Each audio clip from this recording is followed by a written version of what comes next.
और ये जो ऑब्जेक्टिव प्रश्न है ये आपके बोर्ड के जो एग्जाम होंगे 2026 में उसके पॉइंट ऑफ व्यू से बनाया गया है। सारे प्रश्न जो होंगे ये आपके इंपॉर्टेंट होंगे। आप इस सीरीज को बेहतर ढंग से आप देखेंगे और समझने का प्रयास कीजिएगा।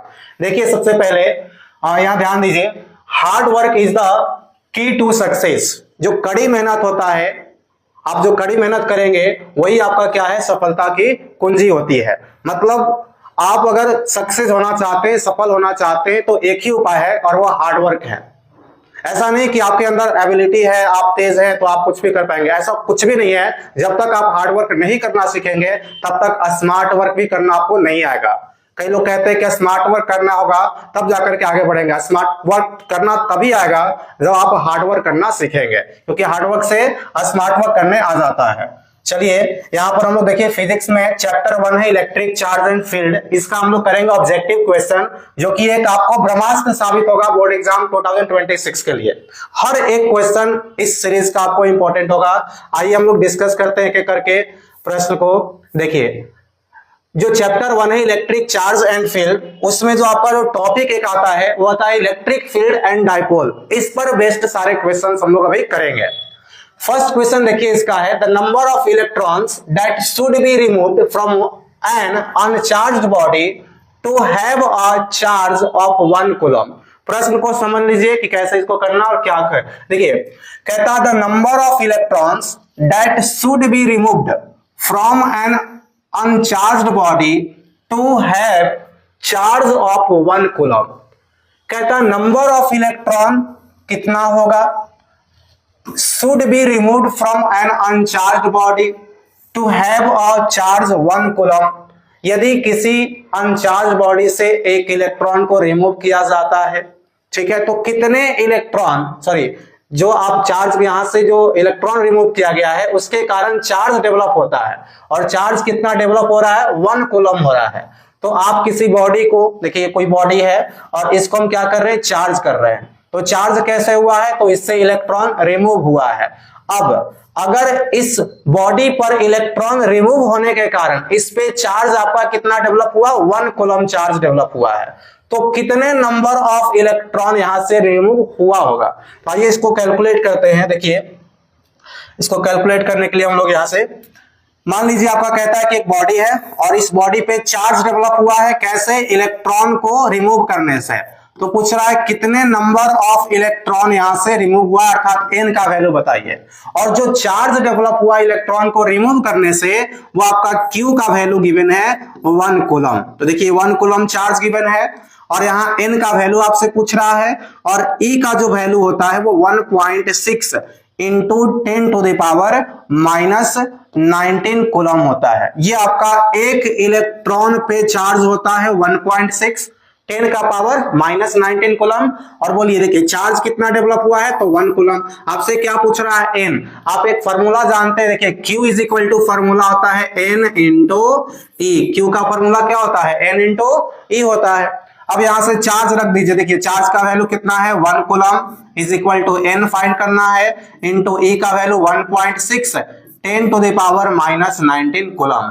अब n का वैल्यू जब निकालिएगा ना तो आ जाएगा यहाँ 1/1.6 into 10 to the power minus 19। एक काम कीजिए इसको सोल्व कीजिए। देखिए 1/1.6 रहने दीजिए, यहाँ पर ऊपर क्या हो जाएगा 10 to the power minus 19।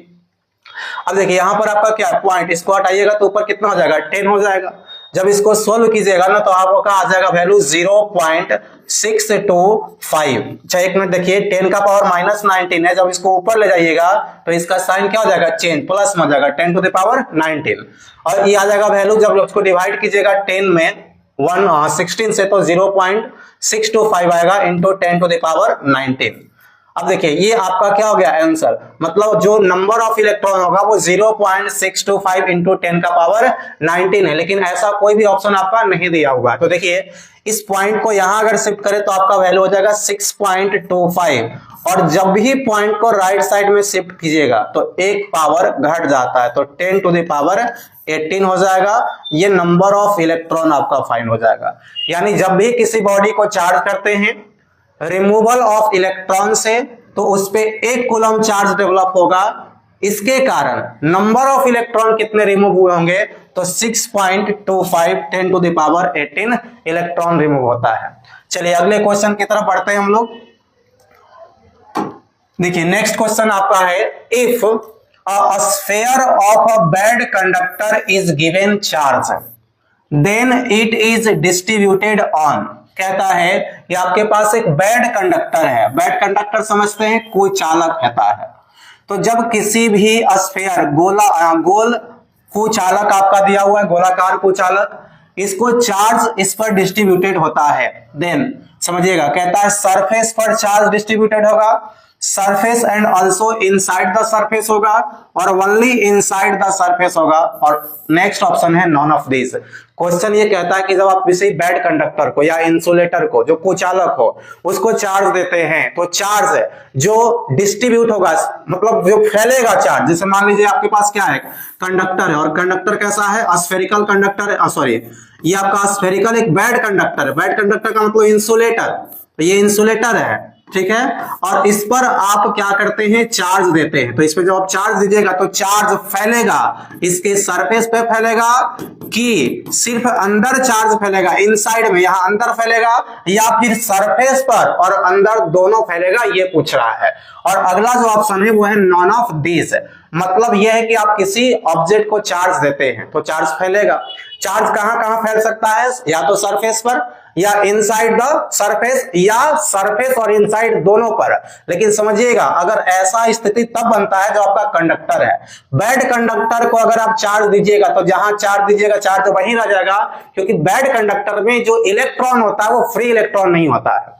Charge को एक जगह से दूसरे जगह कंडक्ट करने का काम इस फ्री इलेक्ट्रॉन का होता है, और फ्री इलेक्ट्रॉन सिर्फ कंडक्टर में होता है, यानी मेटालिक प्रॉपर्टी जिसके पास होता है उसमें हो सकता है। लेकिन bad conductor non metallic conductor का होता है, इसमें फ्री इलेक्ट्रॉन होता ही नहीं है। अगर मान लीजिए चार्ज इसको दीजिए यहां पर, तो चार्ज यही रखा हुआ रह जाएगा, क्योंकि यहां पर फ्री इलेक्ट्रॉन नहीं है कि इस चार्ज को कैरी करके ये डिस्ट्रीब्यूट करेगा दूसरे सरफेस पर या इनसाइड द सरफेस, जहां दीजिएगा वही चार्ज रह जाता है। अर्थात जब आप किसी बैड कंडक्टर को चार्ज करना होगा तो चार्ज दीजिएगा, तो चार्ज जहां देंगे उसी पॉइंट ऑफ कांटेक्ट पर ही रह जाता है, वो फैलता नहीं है। मतलब ना तो सरफेस पर फैलेगा, ना सरफेस और इनसाइड द सरफेस कहीं पर नहीं फैलेगा, ओनली इनसाइड द सरफेस, मतलब सिर्फ सरफेस के अंदर फैलेगा ही नहीं। तो सही आंसर हो जाएगा नॉन ऑफ दिस, मतलब कि आपका जो चार्ज दे रहे हैं सर वो चार्ज नहीं फैलने वाला है कहीं नहीं, कांटेक्ट ऑफ पॉइंट जहां पर चार्ज देंगे वहीं पर आ जाएगा। ये बॉडी है, यहां चार्ज दिए यहीं रह जाएगा, नहीं फैलेगा, फैलता तब जब कंडक्टर होता। तो चलिए दूसरा क्वेश्चन हो गया। नेक्स्ट क्वेश्चन की तरफ हम लोग बढ़ते हैं, क्वेश्चन नंबर 3 की तरफ। देखिए ये क्वेश्चन जो आपका है, ये क्वेश्चन आपका पूछा हुआ है किसमें, 2018 में, बहुत ही इंपॉर्टेंट क्वेश्चन है। In the given figure if net force on q is 0 then value of q upon q is. Basically जो क्वेश्चन है ना थोड़ा सा आपका अधूरा लिखा हुआ है। यहां पर जो आपका क्वेश्चन देना था कि जो आपका जो देखिए इसमें जो स्मॉल क्यू और जो कैपिटल क्यू है, ये क्वेश्चन का पूरा तब होगा जब कहा जाएगा कि कैपिटल क्यू और जो स्मॉल क्यू है ये दोनों अपोजिट नेचर का है। इसमें कैपिटल क्यू चार्ज और स्मॉल क्यू चार्ज जो है वो क्या है आपका, तो अपोजिट नेचर का। यहां पर मेंशन आप कर लीजिएगा कि if the in the figure if net force on q is 0 then value of capital q upon small q क्या होगा, मतलब बड़ी क्यू और छोटी क्यू का रेशियो क्या हुआ। ये क्वेश्चन आपका सर आया हुआ है 2018 में, ठीक है। ये बोर्ड के एग्जाम में क्वेश्चन पूछा हुआ है, बहुत ही इंपॉर्टेंट क्वेश्चन होता है, ठीक है। अब इसको करने का प्रयास करते हैं। देखिए अब इसमें ध्यान रखिएगा, दोनों जो चार्ज रहेगा कैपिटल क्यू और स्मॉल क्यू ये दोनों अपोजिट नेचर का होगा। अगर इसमें से ये प्लस है तो ये क्या रहेगा, माइनस, ठीक है। एक प्लस और क्या रहेगा आपका, माइनस रहेगा। देखिए तो इसको सोल्व, माइनस क्यू को इस साइड लेके आएंगे, 2 को इधर भेज दीजिए, 2 इंटू √2 माइनस 2 इंटू √2 आ जाएगा। तो यहां पर जो आपको k क्यू बाई क्यू का जो आपका रेशियो आएगा वो रेशियो कितना हो जाएगा, आप लिख सकते हैं, है ना, 2√2। रेशियो कितना आ जाएगा, 2√2 आ जाएगा आपका, ठीक है। माइनस 2√2 भी लिख सकते हैं, तो इसका वैल्यू कितना आ जाएगा, माइनस 2√2 इसका रेशियो आ जाएगा।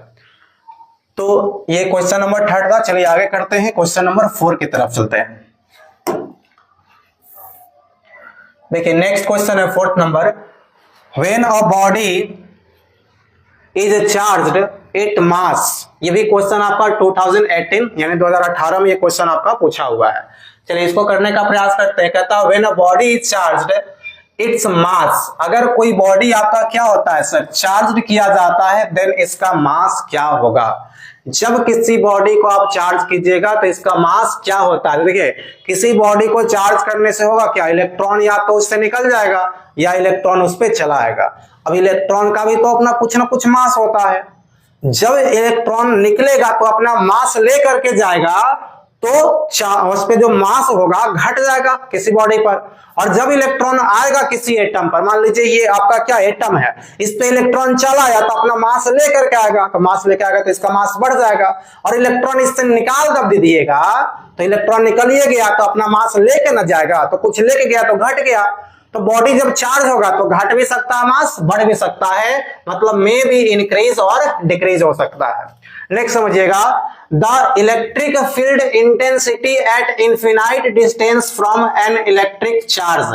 देखिए किसी भी इलेक्ट्रिक चार्ज के कारण इनफाइनाइट डिस्टेंस पर इलेक्ट्रिक फील्ड का वैल्यू क्या होगा, इनफिनाइट होगा, 0 होगा, 9 इंटू 10 का पावर 9 होगा, या फिर नन ऑफ दिस। तो देखिए किसी भी चार्ज के कारण, ठीक है, किसी भी चार्ज के कारण अगर वो पॉइंट चार्ज कह रहा है तो कुछ केसेस में इन्फिनिटी पर 0 हो सकता है, लेकिन अगर कोई दूसरा चार्ज डिस्ट्रीब्यूशन है जैसे लिनियर है या सीट है तो वहां पर 0 नहीं होता है। इस क्वेश्चन में ऐसा कुछ नहीं कहा कि पॉइंट चार्ज के कारण, इसलिए आप 0 नहीं लगाएंगे। इलेक्ट्रिक फील्ड का वैल्यू क्या हो जाएगा, नॉन ऑफ दिस का मतलब इनमें से कोई नहीं, कहीं 0 नहीं होता, अप्रोचेस टू 0 होता है, 0 के लगभग होता है, नेग्लिजिबल होता है, लेकिन एब्सोल्यूट 0 नहीं होता है।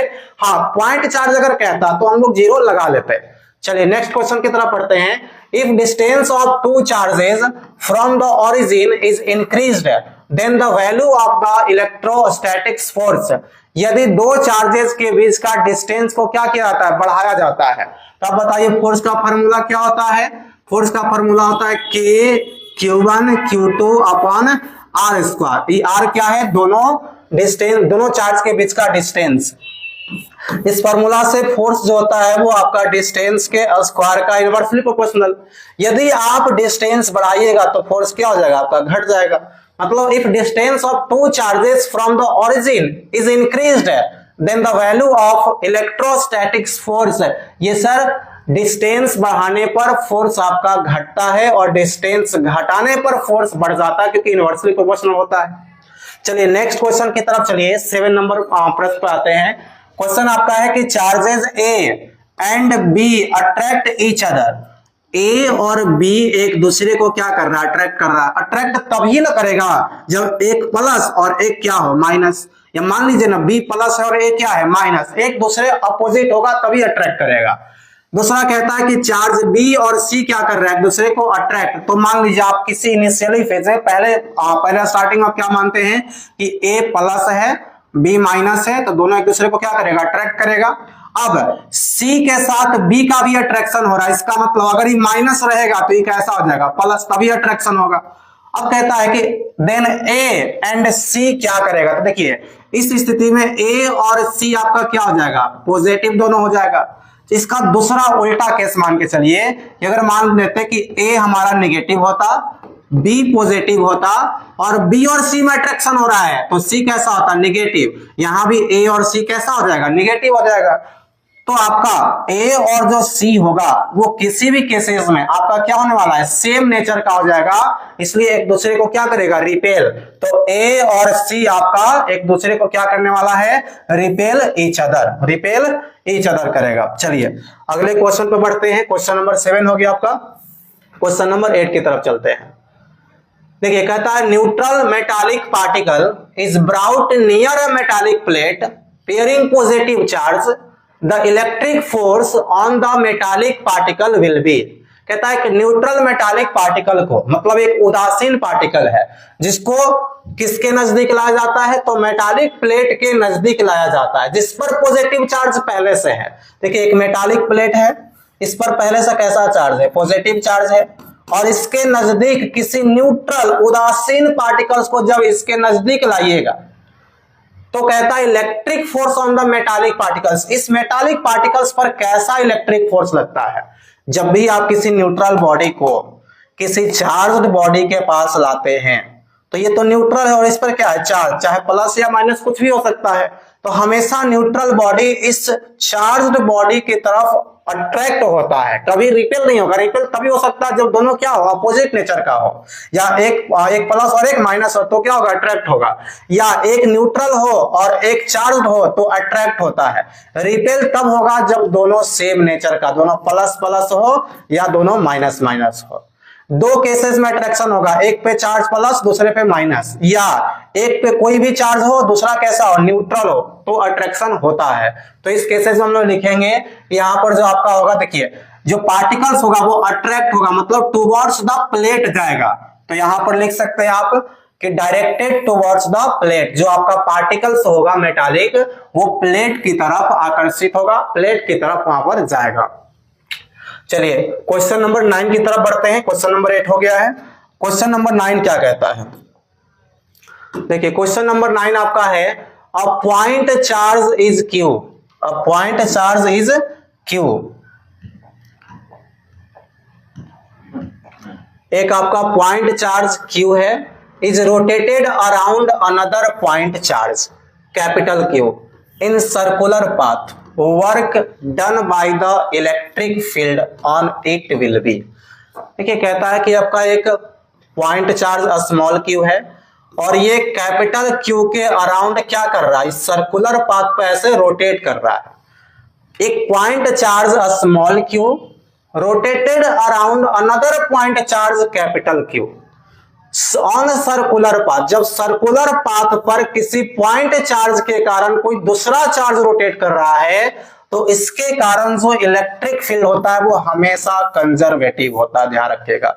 और जब कंजर्वेटिव इलेक्ट्रिक फील्ड के कारण जो फोर्स लगता है उसको हम लोग मान के चलते हैं कि वो फोर्स होता है जीरो।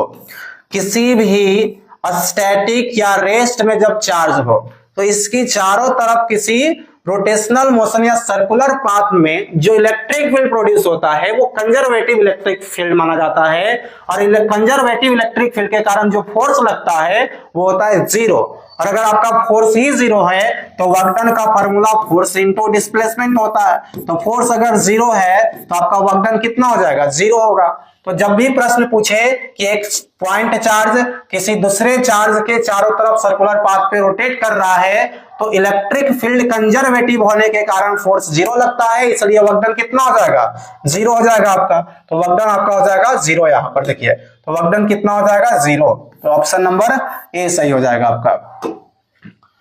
चलिए नेक्स्ट प्रश्न की तरफ चलते हैं, प्रश्न नंबर क्वेश्चन नंबर 10 की तरफ चलते हैं, और ये आपका है question the SI unit of electric charge. देखिए क्वेश्चन बिल्कुल आसान है। The SI unit of electric charge, electric charge का एसआई यूनिट क्या है, तो चार्ज का एसआई यूनिट क्या होता है आपका, कूलम होता है। चार्ज का एसआई यूनिट कूलम होता है। देखिए एक और यूनिट हम आपको यहां बताते हैं, करंट का formula I is equal to होता है Q अपॉन T। तो आप यहां से लिख सकते हैं कि Q is equal to I into T हो जाएगा। अब बताइए करंट का यूनिट होता है एम्पियर और टाइम का क्या होता है आपका, सेकेंड होता है। तो चार्ज का यूनिट एम्पियर सेकेंड भी लिख सकते हैं, या इसी को क्या कहते हैं, कूलम। जो आपसे प्रश्न पूछेगा कि 1 कूलम में कितना एम्पियर सेकेंड, तो 1 एम्पियर सेकेंड होता है। तो ये दोनों यूनिट हो सकता है, कूलम भी और एम्पियर सेकेंड भी। तो आज की वीडियो में यहीं तक, फिर अगले वीडियो हम लोग करेंगे 11 से लेकर के आगे की तरफ हम लोग बढ़ेंगे।